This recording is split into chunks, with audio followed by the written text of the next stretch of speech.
Welcome to this new episode of FEPS Talks. I'm David Rinaldi, Director of Studies and Policies here at FEPS, the Foundation for European Progressive Studies.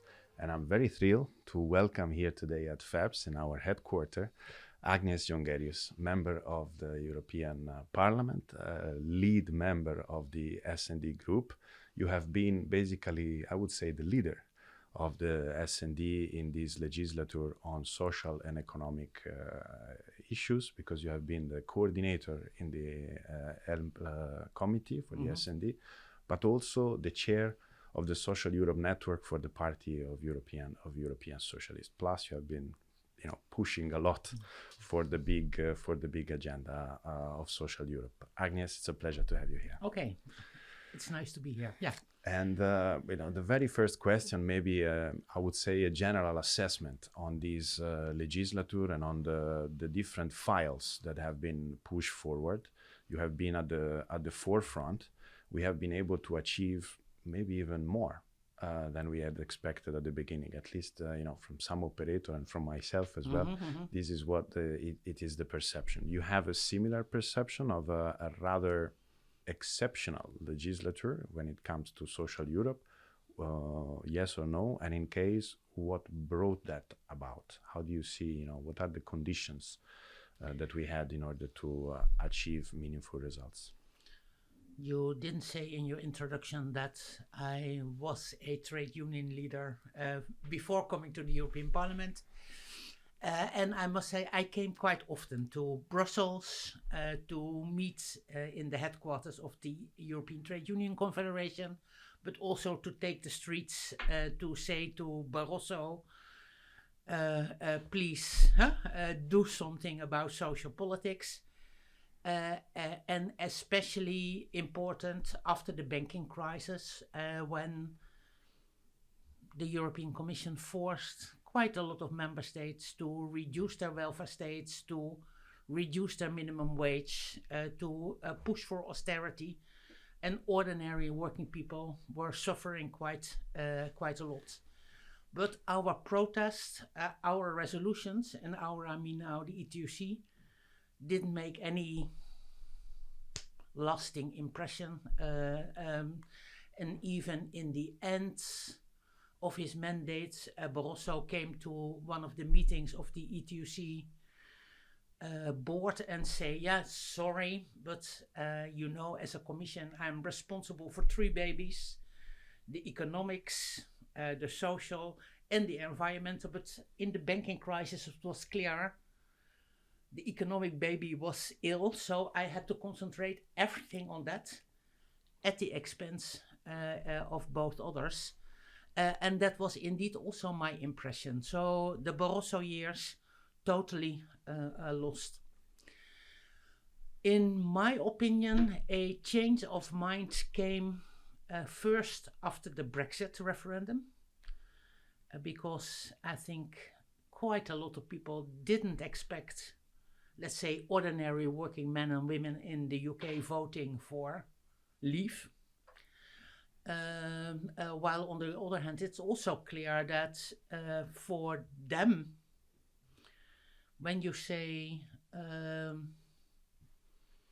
Brussels is only concentrating on the economy and doesn't give a bit about working people, then people said, why should I care about what Brussels is doing? And I think after the Brexit referendum, a few people saw that it was time for change. And I think first we have to acknowledge the fact that Juncker saw this, coming from a country as Luxembourg, where social partners were always involved. But here I also want to pay tribute to Marie João Rodrigues, who grabbed the opportunity to push for this little booklet, the European Pillar of Social Rights. So Brexit referendum, the Gothenburg summit, where this booklet was being undersigned by Council, Commission and the Parliament, was the start of a change. And in this mandate we even pushed further. So there was this pillar. Some changes were made, for instance, in the last mandate of Juncker, the only mandate of Juncker, like, for instance, the work-life balance for young parents and the posting of workers directive. But in this mandate, if you look closely at the first speech Ursula von der Leyen made in 2019 for the European Parliament, she promised us decent wages. She promised us to make an end of exploitation of platform workers. She promised us equal pay, men and women.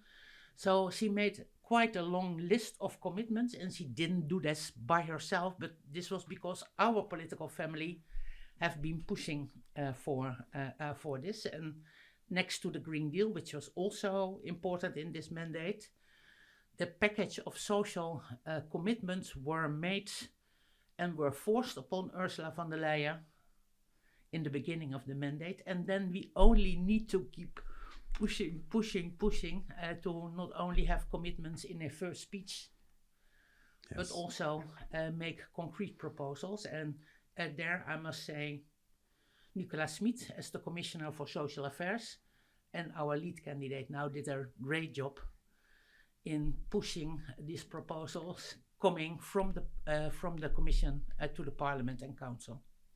This is indeed true, because the feeling is that very much about politics is the organization and governance, but in the end, a lot boils down to the people that are there. And having Schmit that was ready to kick in his work from day one with clear motivation, you from the side of the Parliament, and at the same time we had the Portuguese presidency relaunching on Porto, the Spanish presidency, now the Belgian presidency. It's a feeling of having a situation in which we had a kind of a bulldozer with Schmit in the Commission. You and other colleagues at the S&D Group extremely influential, plus the support of some of the key presidencies that were also doing the extra mile. So somehow the governance and key people in key places were very relevant.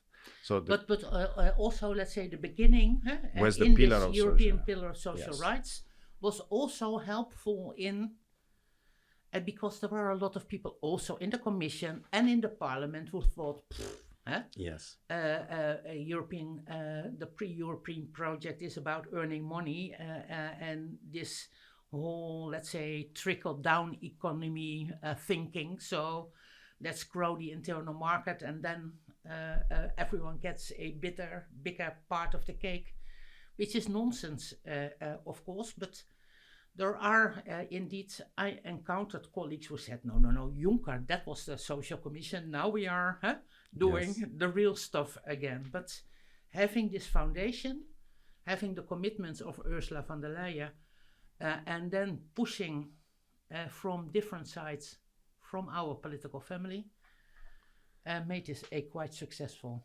mandate. I don't know if it was the same for you, if you recognized since the onset the relevance of the pillar of social rights and the 20 principles. But as an observator of European affairs, at first I was a little bit skeptical, of a document and a declaration without really binding power or an enforcement, very principle. But then I have realized that actually it's a huge way and a great way to open up a political agenda.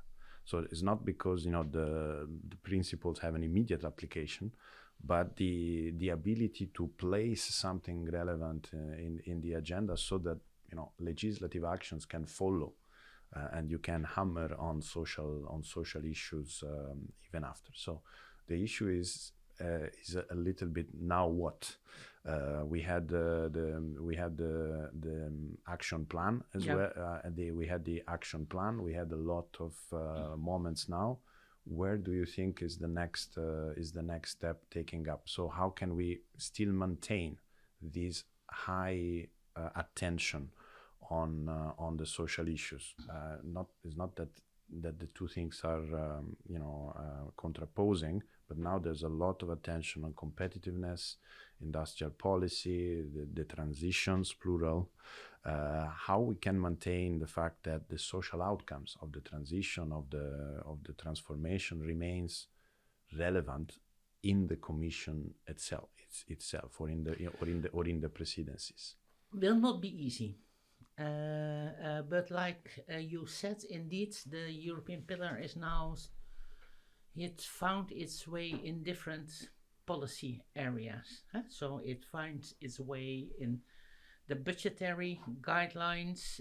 It's mentioned in the RRF, so the Recovery and Resilience Fund. It's touched upon in the Net Zero Industry Act. So you see that the booklet itself is finding his way in the different policy areas, but still, for instance, this example of the Net Zero Industry Act, you see that they make it clear that everyone who wants to profit from the funding from this Net Zero Industry Act should take into account sustainability. And then it says, and it should make a choice between the social pillar, the cybercrime, or projects around payment on time. So let's say it's mentioned, but it's not there yet. And so every now and then, when I'm feeling a little bit low, I think, okay, we have been able to push this rock up the mountain, but now perhaps it's just falling back again. But here I think I'm deeply convinced that we, although the political arena will be changed after the elections, it's important that our political family is aligning with the other progressive forces, so with the Greens and with the left group, and demanding from the new Commission, like the first commitment von der Leyen made in July 2019, we need to have the same kind of commitment in 2024, and I think we could work from the seeds we have been planting in this mandate, which, for instance, indeed about we made the minimum wage directive. In the minimum wage directive, it says it's very important that more workers are covered by collective bargaining.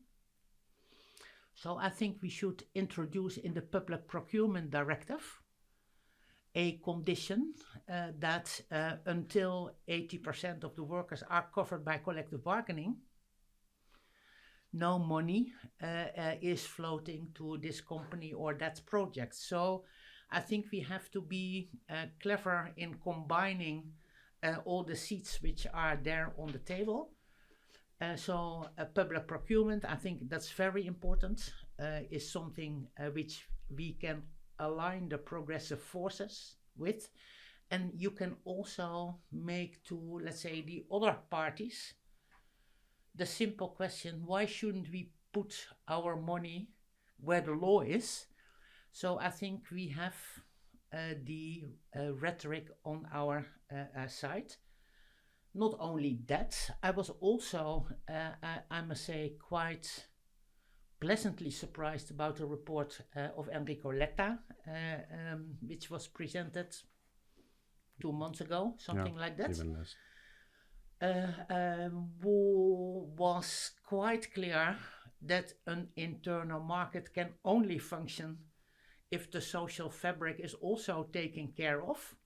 So he is quite clearly promoting another kind of economics, as Barroso did, ignoring the 2 babies because the economy was ill. Here, Letta is saying the economy, the internal market cannot flourish if you ignore people.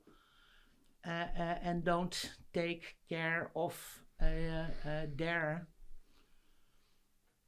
basic rights, as in the European of Social Rights. And even Draghi is now pleading for a massive investment also because the trickle-down economy doesn't function.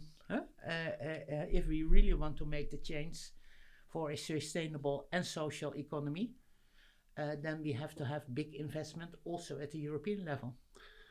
It comes to mind that perhaps we should consider our union not as 3 babies, but as one single baby, our society, that has actually different things that need to be taken care at the same time. But taking care one only, it's not going to give a healthy society or a healthy baby.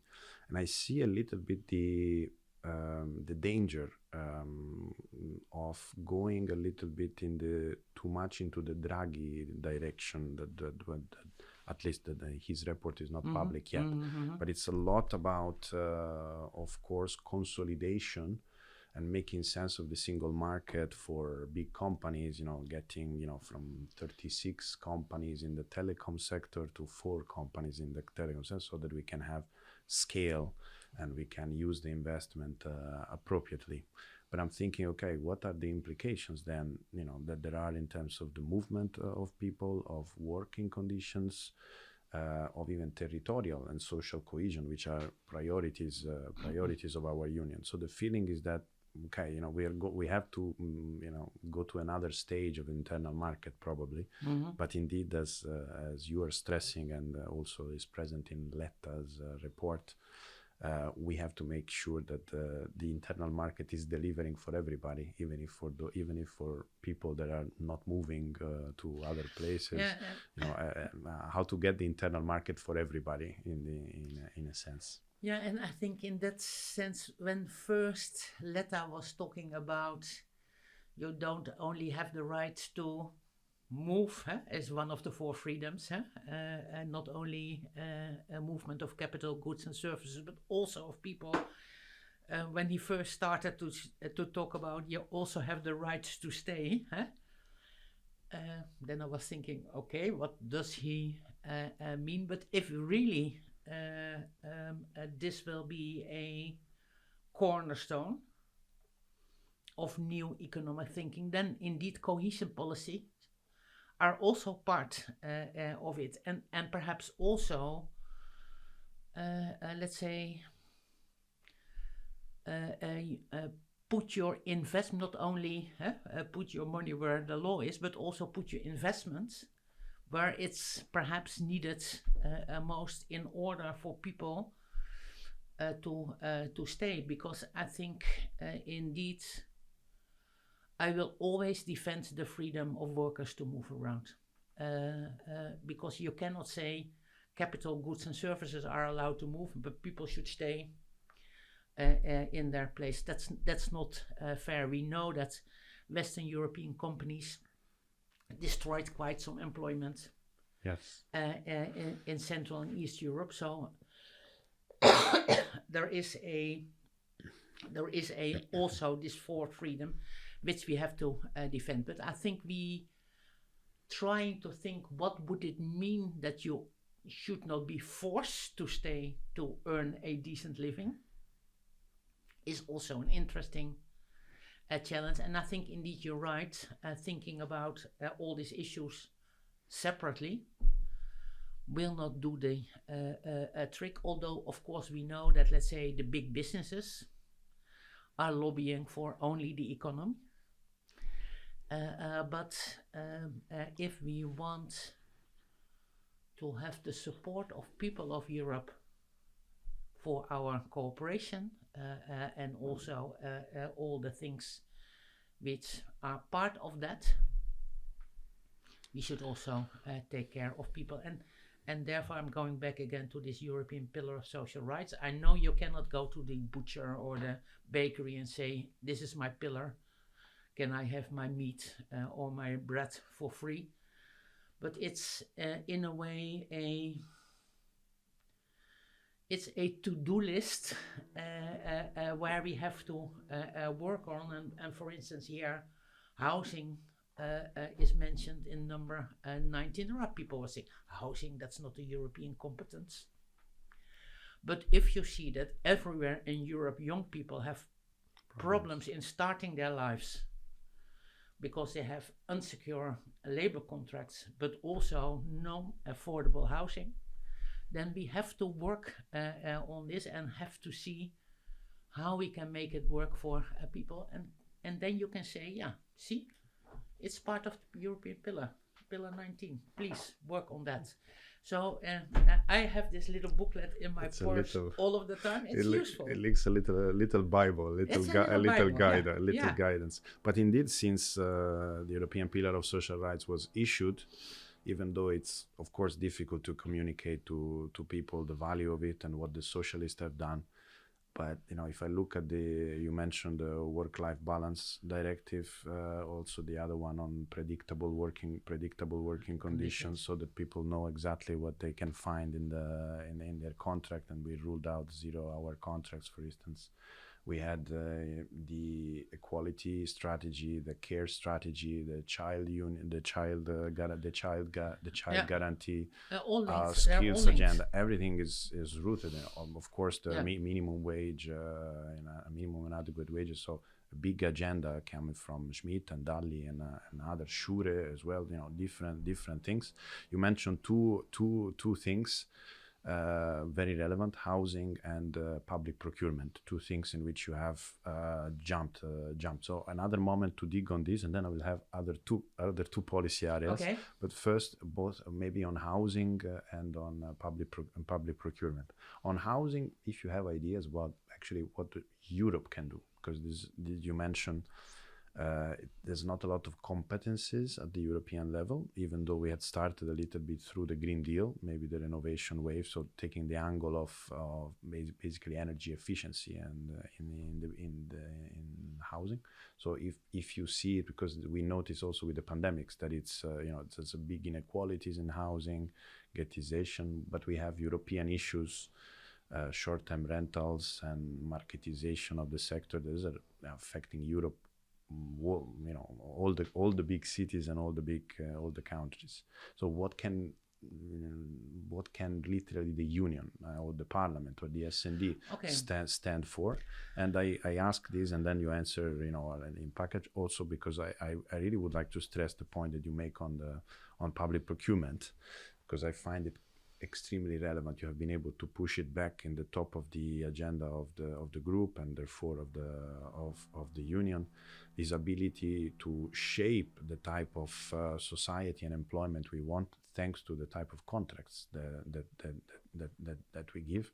We received several complaints or in conferences. The one issue is that people are truly affected by is the fact that people keep on dying at the workplace. Yeah. Too much, too often. And then you go and check and you see that people have crazy contracts, or so they are subcontracted by the subcontractor of the subcontractor. Can we end this practice with one simple European law that states clearly minimum standards for public procurement? You want me to start with housing or this? Okay. The future of public let's do housing first. And when I say housing first, that's also the name of the project in ending homelessness in Europe with a target 2030. And there you see, let's say, target setting. Is this really legislative work? No. But if target setting is leading to exchange of good practices, and at the moment there's also the platform Nicolas created for exchange between the member states, how to fight homelessness, that's working. The legislative proposals around short-term rentals are also working. But next to that, I think, yes, we could use the money of the Green Deal and let's prioritize it to start with the social housing and make them energy friendly. But I think in general, you could also see that if in the big cities, ordinary working men and women cannot live anymore, why should you work there? I was 2 months ago in Dublin, where you see there are a lot of, let's say, high-tech giants Yes. in Dublin for tax reasons, Yes. but to attract people, the metas of this world bought complete streets to house their expats, and now the city has real problems in attracting nurses, police officers, teachers, because they cannot afford to live there anymore, and then they rather live in another city. But there is a relation between the labor market and the access to affordable housing. And I think making a attempt to have a special, either via the IEB or otherwise a special fund for building affordable housing, I think would be really very, very helpful. And I'm luckily Nicolas also took this as one of his campaign messages. So I think having a deal in the start of the new commission on how to deal with this lack of affordable housing is with him in safe hands.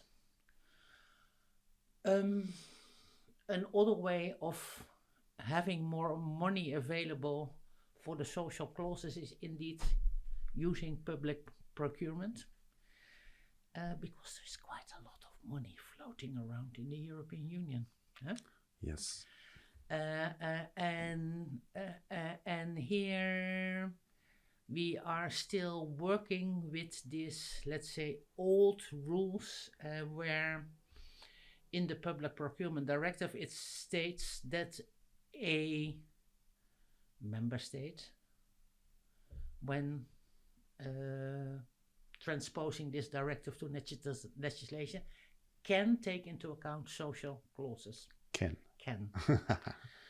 And there you see what is going to happen, because if it's can, then there is no obligation, and if there is no obligation, then the choice for just the cheapest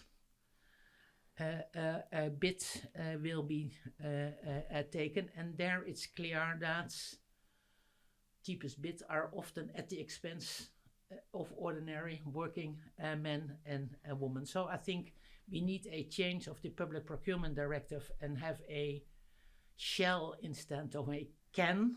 You shall take into account the social clauses and of course also the sustainable clauses.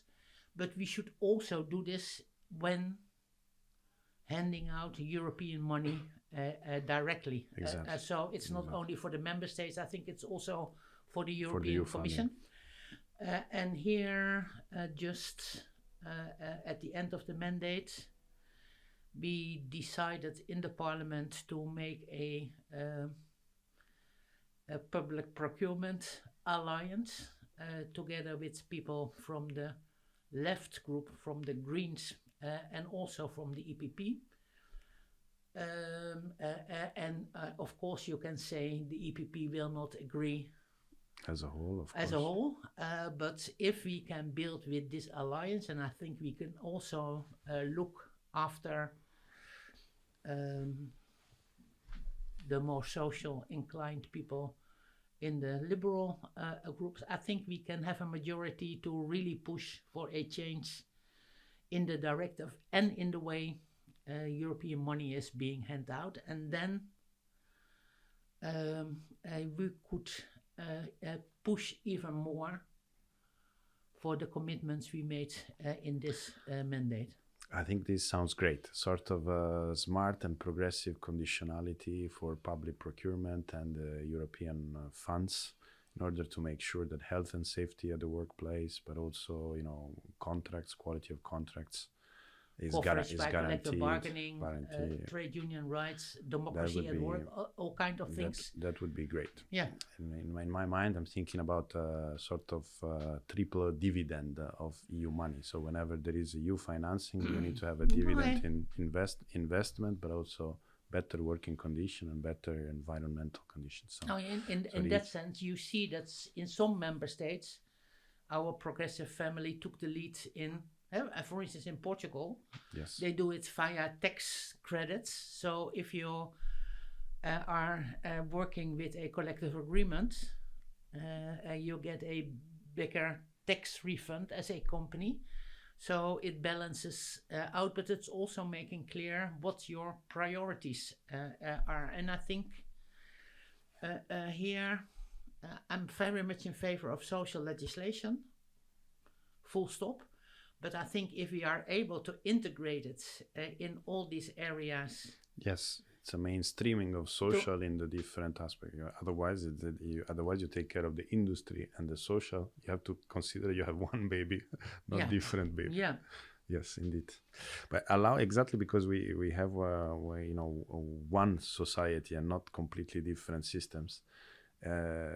Two additional policies that I would like to dig into and to get your input, because I've seen you very active on this in the last few years of your mandate, is the platform directive. That is exactly pushing for, if you want, rights in this new type of online works. And the other one is the zero unemployment territories, or the local job employment initiative that you have also been pushing for. It's the role of the public sector to create and activate social economy and job creation, quality job creations. So these two angles on the platform directive and the employment initiatives. What makes you hopeful? What do you like? What are the problems you see? If it's about platform work, I do remember that I think in the last campaign, so the 2019 campaign, I was contacted by Uber drivers in Amsterdam, and they were like very unhappy about the way they were treated, and they wanted to go on strike, and they wanted my advice. So I was in contact with them. They went to the head office of Uber, because the European headquarters in Amsterdam, because of tax reasons. So they came there, and there I noticed, at least I didn't notice, but they pointed it out to me, that there was a staff toilet. And they said, we are not allowed to use this staff toilet because Uber considers us not as staff. Staff are the people in accounting and marketing. We are just users of their digital services. So, and they even went this far as in denying them the rights to use the bathroom, which I think is really, okay, it's inhuman. But here also I can make a reference to the European pillar, because it says in number 12, regardless of the type and the duration of the employment relationship, workers and in comparable conditions self-employed have the right to adequate social protection. And that is exactly what these platform workers are lacking, because the platform are not only denying them the right to use the staff bathroom, but also the right to unemployment protection, to pension, even to a minimum wage, because they say, we cannot guarantee how much you are being called for, and waiting time is your own time.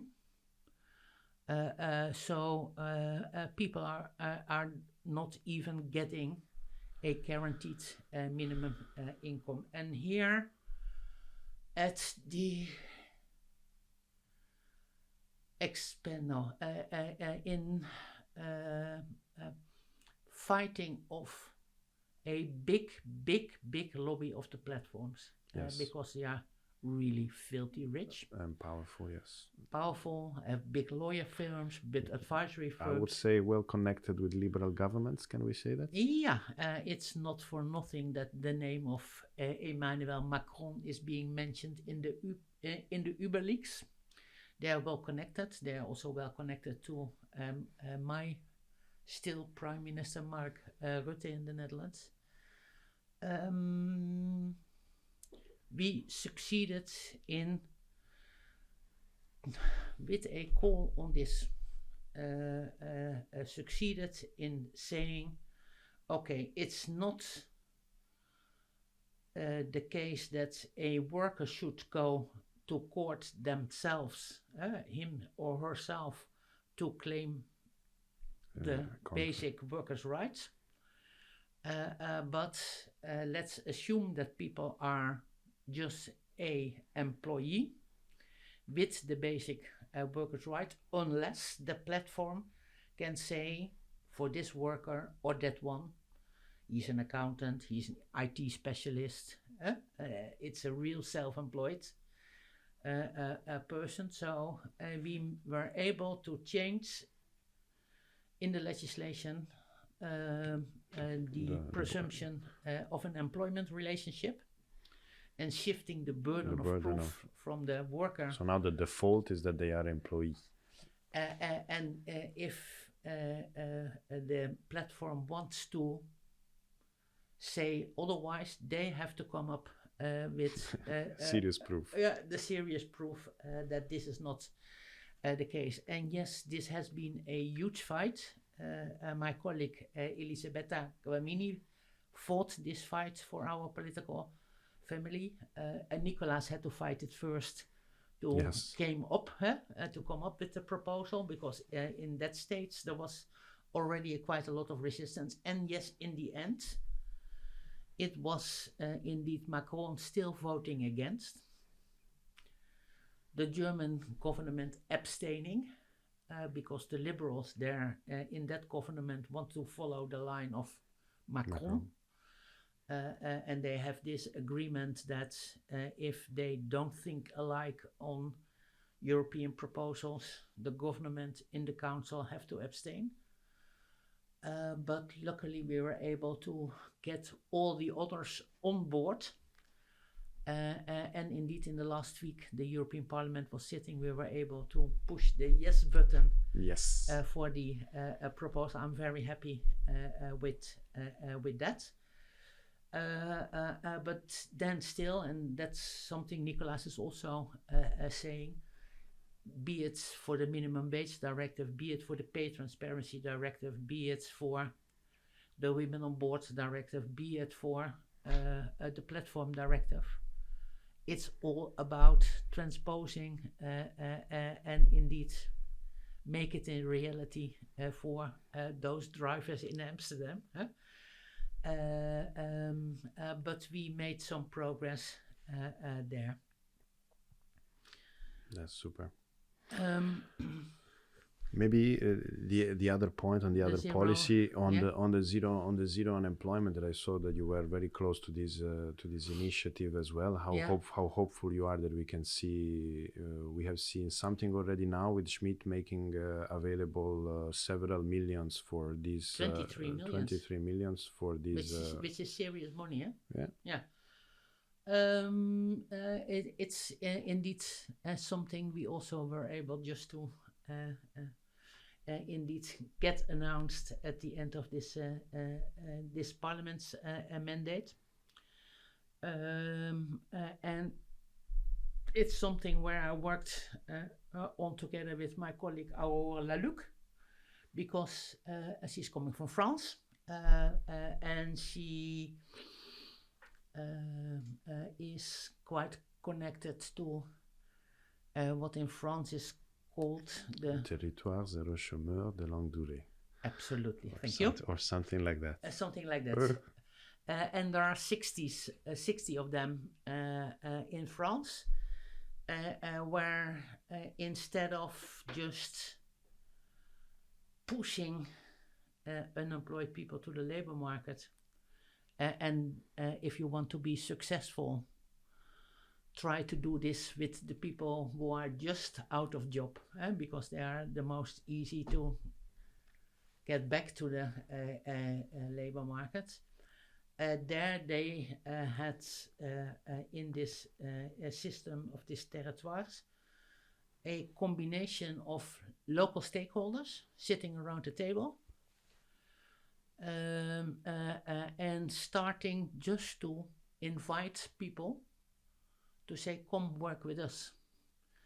And instead of pushing people, inviting them and say, okay, if you come here, you get a labor contract, you get minimum wage, you get workers' rights. And we're going to look at what are your interests, your field of expertise, your skills. And we find something which is needed in the local community and is fitted for you. So I visited a project in one of the arrondissements of Paris, where people were cooking meals because they had done some catering experience, and now they are making meals for the local community with food which would otherwise be destroyed because let's say near the end date, or making because people like to work with wood, big trunks for greening the streets and making trees in the streets with these big trunks, or assisting elderly in assisting them going to a hospital visit or to the pharmacy or just for the fun of it. So it's a combination, local stakeholders offering people a job and a guarantee that they have their rights, and the needs in the local community are being catered for. And it's quite the same which I have seen in my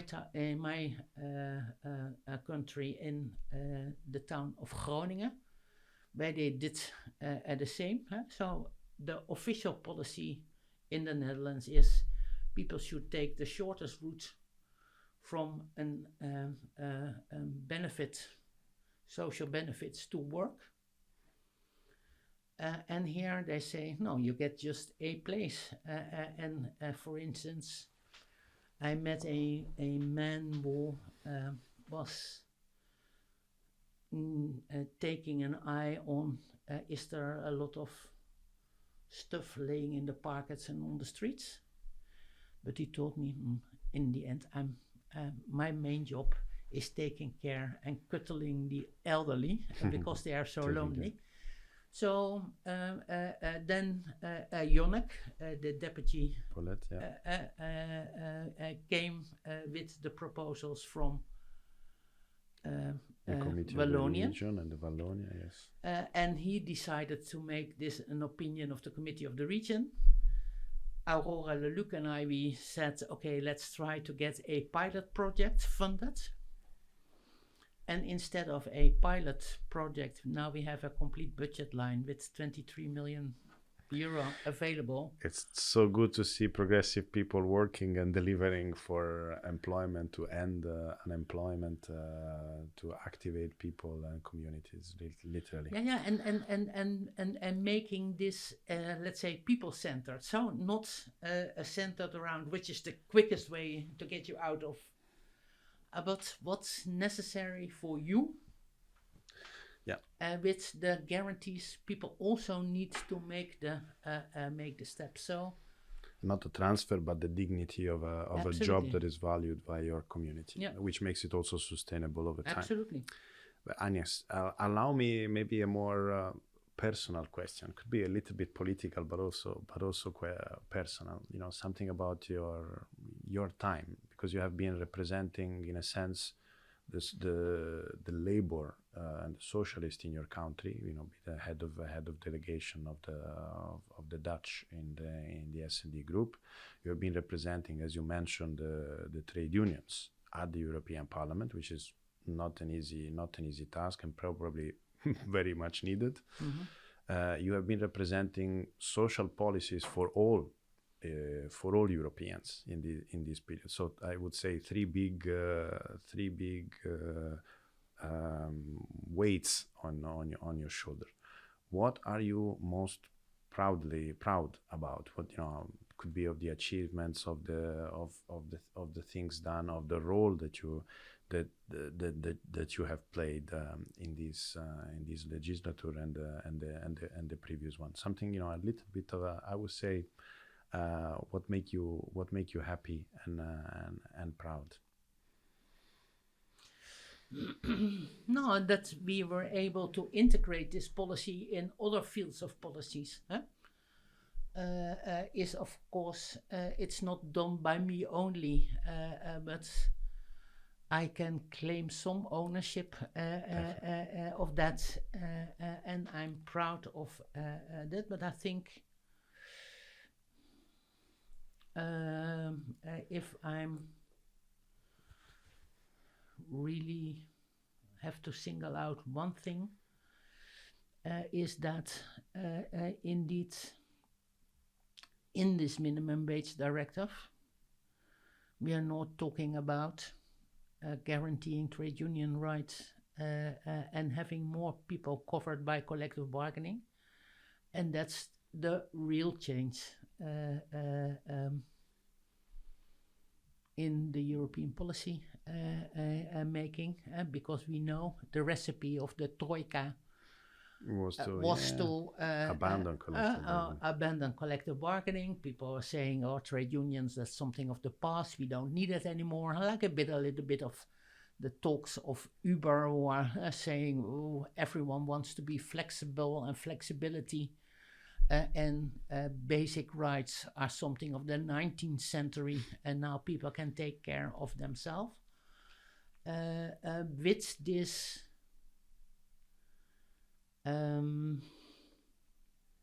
milestone we put into the legislation, forcing member states to sit together with their social partners if they are not there at the 80%. And even in the Netherlands, we are not there at the 80%. So forcing them to make a plan how to raise the level of people covered by collective bargaining is, I think, very interesting for now. I think it's also important in the whole enlargement of the European Union, because I think we should also make it clear to those who are all now invited to prepare themselves for a European membership. They should know this is part and parcel of what we are pushing for.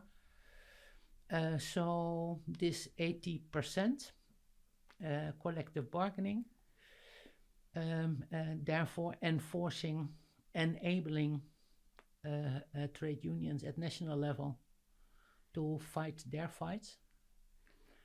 And perhaps I can be of some little use in different member states, because now when I'm not standing anymore, I have some free time on my hands. And if I can help in pushing this agenda further, I'm really love to do that. Yeah, that's great to hear, and I think it would be extremely relevant to still hear from you on guidance and actions on how to, you know, expand the voice of trade unions and workers in EU policies, because that's very much needed. Maybe my last question, because not long ago at FEPS we published a study with the EPC, with Social Platform, Solidar and ACA Europe on the social pillar and the future of the EU social agenda. A little bit the study looks at the current implementation of the pillars, some of which aspect we have covered, but we also try to push on what is the type of social action plan we need in the next legislature. So try to bring some ideas on minimum income directive, something on fairness, intergenerational fairness, for instance. If you have to, to suggest to the socialists, to the progressives, the Democrats, on one or two things that we should really focus on achieving in the next legislature, what are the one or two things that you would really like to see? Next to changing the public procurement directive, I think that would be helpful. I myself am also very much in favor of a minimum income directive. And I know a lot of people are saying, well, it cannot be done. It's not in line with the treaties. But that they said about minimum wage too. Exactly. So they didn't take Schmit into account. So I think here I do hope, and this study is helpful for that people are not giving up with one little pushback, because you get a lot of pushback. We also did in the past mandate, but I hope everyone will be assured that if you are able to resist this pushback and join the fight, because it's also nice that Nicolas is doing it here, I'm doing it in the parliament. If I need someone, I can call the Minister of Social Affairs in Portugal, or indeed the Belgium two ministers who are very active on this field. So you also have to play the game smartly. But I think public procurement, a minimum income, because we have already in the action plan the reduction of poverty. And even though the commitment to reduce poverty has been made before the outbreak of the corona pandemic, we only have a few years left to really reach this target, and we have to reverse this growing inequality. And I think a focus point with pushing for a directive is also helpful to get the attention where we need to get it. And that should be in this rich continent. Children should be able to just go to school with a full stomach.